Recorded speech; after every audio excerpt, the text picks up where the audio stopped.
हम पाकिस्तान का मैच अल्लाह के फजल से जीत चुके हैं।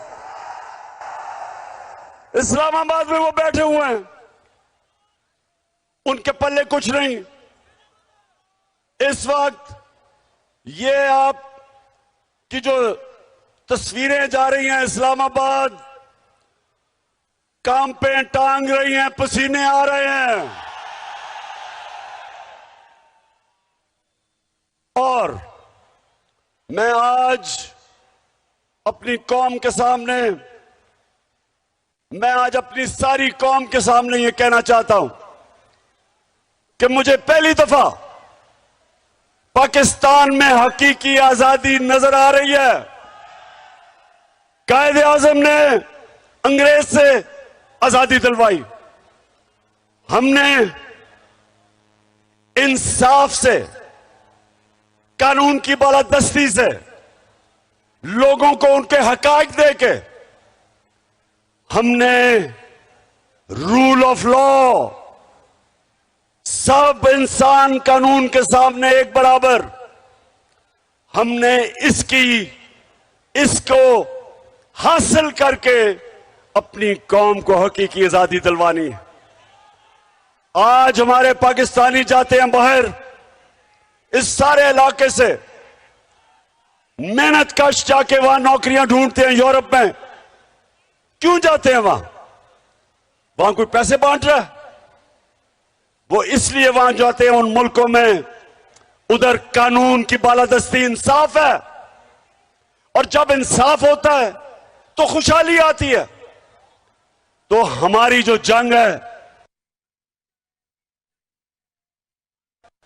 हमारी जंग, ये जो ताकतवर टोला मुल्क के ऊपर कब्जा करके बैठा हुआ है, जिसके लिए एक कानून, अवाम के लिए दूसरा कानून, और ये अरबों रुपए की चोरी करके एनआरओ ले,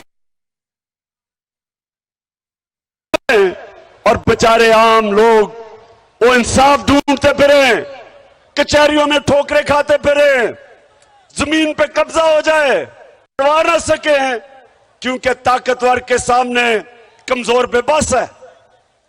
तो हम जो चाह रहे हैं हकीकी आजादी, वो तब आती है जो मेरे नबी सल्लल्लाहु अलैहि वसल्लम ने मदीना की रियासत में जाके सबसे पहली चीज इंसाफ कायम किया।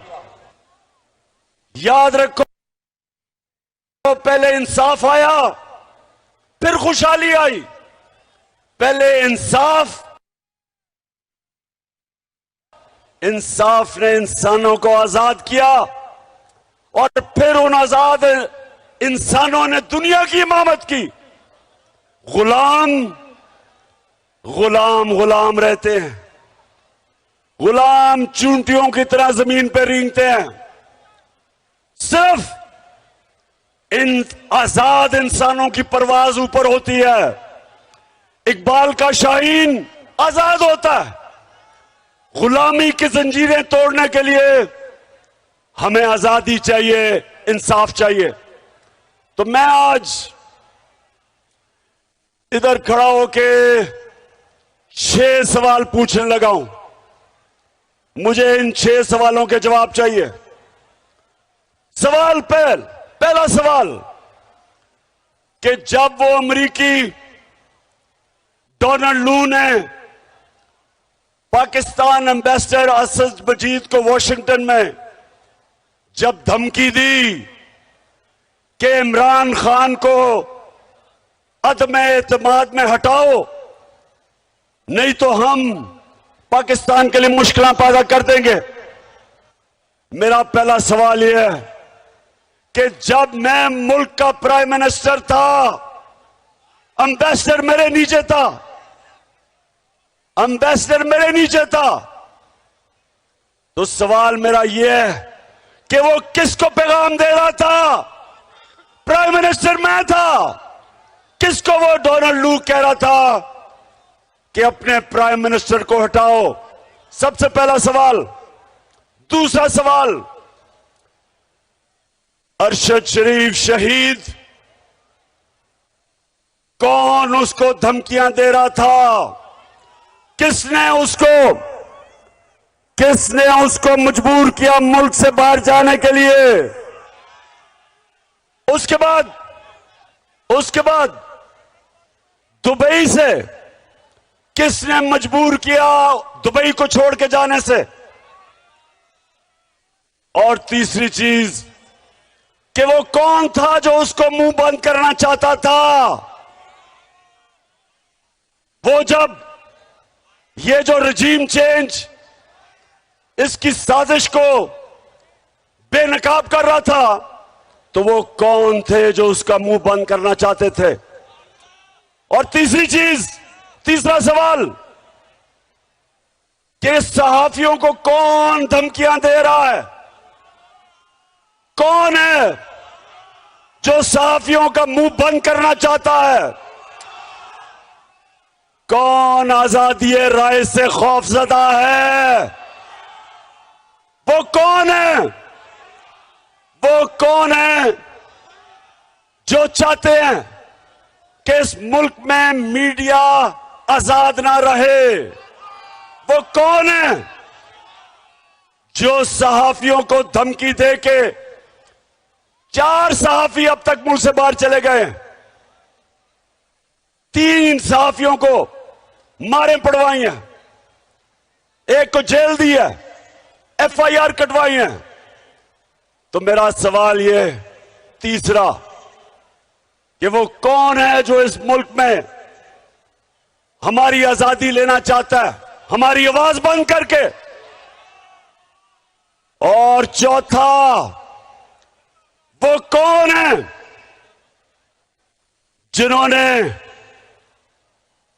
आजम खान स्वाति सेनेटर 75 साल उसकी उम्र, उसको पहले बच्चों के उसके पोते और पोतियों के सामने मार पड़वाई और उसके बाद उसको नंगा करके उसके ऊपर तशद्दुद किया।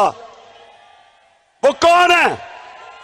वो कौन है जो FIA को कह रहा था, ऑर्डर दे रहा था FIA को? वो कौन था? और वो कौन था जो शहबाज गिल यूनिवर्सिटी प्रोफेसर, उसको उन्होंने नंगा करके उसके ऊपर तशद्दुद किया? कौन थे वो? पुलिस कहती है जी हम नहीं थे, हमें पीछे से ऑर्डर आए। कौन ऑर्डर दे रहा था? और वो कौन है जो टेलीफोन कर करके नामालूम नंबरों से धमकियां देते हैं लोगों को? कौन है वो? वो कौन है जो कहते हैं कि तहरीक इंसाफ से दूर रहो नहीं तो हम तुम्हारी ऐसी की तैसी कर देंगे? वो कौन है? और मैं ये पूछना चाहता हूं, वो कौन है जो ये चोरों डाकुओं को हमारे ऊपर मुसल्लत किया हुआ है जिन्होंने? और वो सवाल पूछता हूं मैं कि क्या ये इसलिए पाकिस्तान बना था? इसलिए पाकिस्तान बना था, इसलिए कायदे आजम ने जद्दोजहद की थी और अल्लामा इकबाल ने हिंदुस्तान के मुसलमानों के लिए एक अजीम ख्वाब जिसका नाम पाकिस्तान था, क्या ये इसलिए बना था कि इसका इंटीरियर मिनिस्टर 18 कत्ल करने वाला कब्जा ग्रुप राना सनाउल्लाह हो? क्या इसलिए बना था कि भगोड़ा मफरूर मुजरिम लंदन में बैठ के अरबों रुपए की प्रॉपर्टी पे हमारे ऊपर हमें ऑर्डर करे, इस मुल्क में फैसला करे कि आर्मी चीफ कौन बनेगा? और क्या इसलिए यह मुल्क बना था कि उस बाप और उसके 2 बेटों को सजा होने वाली थी 16 अरब रुपए के FIA केस में, और उसको केसेस उसके खत्म करके उसको, एक मिनट चुप, उसको केसेस खत्म करके बाप और बेटों के, और उसको इस मुल्क का वजीर आजम बनाया। इसलिए पाकिस्तान बना था। क्या इसलिए बना था कि आसिफ जरदारी जो 30 साल से मुल्क को लूट रहा है, जेल में गुजारा है उसने, अभी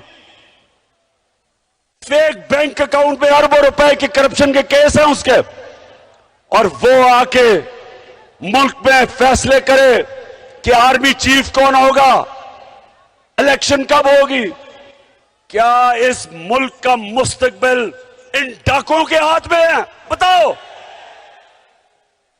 और क्या हमारी ये किस्मत है कि इसाक डार इस मुल्क का फाइनेंस मिनिस्टर बने, जिसने मैजिस्ट्रेट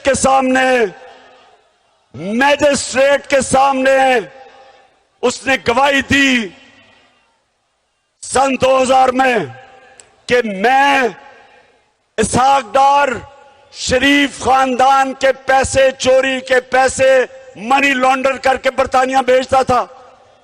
ये फाइनेंस मिनिस्टर है। मुझे मेरी कौम एक बात बताओ, हम सबसे दुनिया के अजीम लीडर मोहम्मद मुस्तफा सल्लल्लाहु अलैहि वसल्लम, हम उसके उम्मत हैं, और उसने कुरान के अंदर हमें बताया कि अल्लाह का हुक्म है हमें अमर बिल मरूफ व नही अनिल मुनकर, कि हमें हुक्म दिया कि अच्छाई के साथ खड़े हो और बुराई के खिलाफ जहाद करो। ये अल्लाह का हुक्म है हमें। और क्या इन चोरों को ऊपर बिठा के और हमें कहें कि हम इन चोरों की क़यादत मान लें? मैं इनसे पूछता हूं, हम जानवर हैं, हम भेड़ बकरी हैं, हम गाय भैंसे हैं, हम इंसान हैं, हम मोहम्मद मुस्तफा सल्लल्लाहु अलैहि वसल्लम की उम्मत है, हम अमर बिल मरूफ पर चलने वाले हैं। हम कभी इन चोरों को तस्लीम नहीं करेंगे।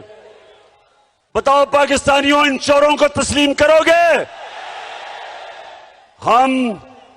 मैं आज ऐलान कर रहा हूं कि मैं आज नहीं, मैं हर बारी इस मार्च पे ऐलान करता रहा हूं कि अगर इन चोरों के नीचे हमने गुलामी करनी है, मेरे लिए मौत बेहतर है, इससे बेहतर है मर जाओ। क्योंकि इनकी गुलामी करने से ज्यादा जिल्लत क्या हो सकती है? बेहतर इंसान मर जाए। मैं कभी इनको तस्लीम नहीं करूंगा। कोई ये गलत फहमी ना समझे कि वहां जाके इस्लामाबाद जाके हमारा ये तहरीक खत्म हो जाएगी। ये तहरीक अगले 10 महीने तक चलती रहेगी, जब तक इलेक्शन नहीं होंगे। और मैं अभी प्रेस कॉन्फ्रेंस हुई, उसमें कहा कि जनाब हम न्यूट्रल हैं, हम गैर सियासी हैं।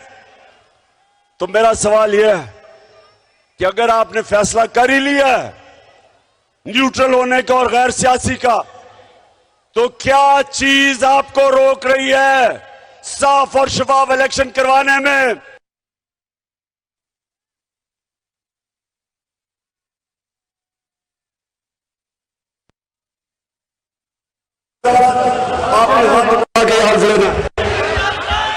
अपने अपने मोबाइल फोन की लाइट्स ऑन कर दें, पीछे तक सब हाथ ऊपर कर दें। मैं यहां से पढ़ूंगा, आपने वहां से आवाज से बुलंद उसको रिपीट करना है। अभी शुरू करते हैं। बिस्मिल्लाहिर्रहमानिर्रहीम। हम हल्फ उठाते हैं कि हम पाकिस्तान के आइन की हमेशा पासदारी करेंगे। हम कभी भी अल्लाह के सिवा किसी के सामने नहीं झुकेंगे और हम हकीकी आजादी के इस जिहाद में आखिर तक इमरान खान के साथ जद्दोजहद करेंगे। अल्लाह हम सबका हामी और नासिर हो, आमीन। अच्छा, अब जब मैं इस्लामाबाद पहुंचूंगा, यानी पिंडी पहुंचूंगा, मैं सबको कॉल करूंगा और आपने मोटर में, बस में, ट्रैक्टर पे, साइकिल पे, मोटरसाइकिल पे, जो आपको मिले आपने इस्लामाबाद पहुंचना है। और अगर कुछ ना मिले तो पैदल आ जाना, इंशाल्लाह आपका इस्तकबाल करेंगे। पाकिस्तान जिंदाबाद।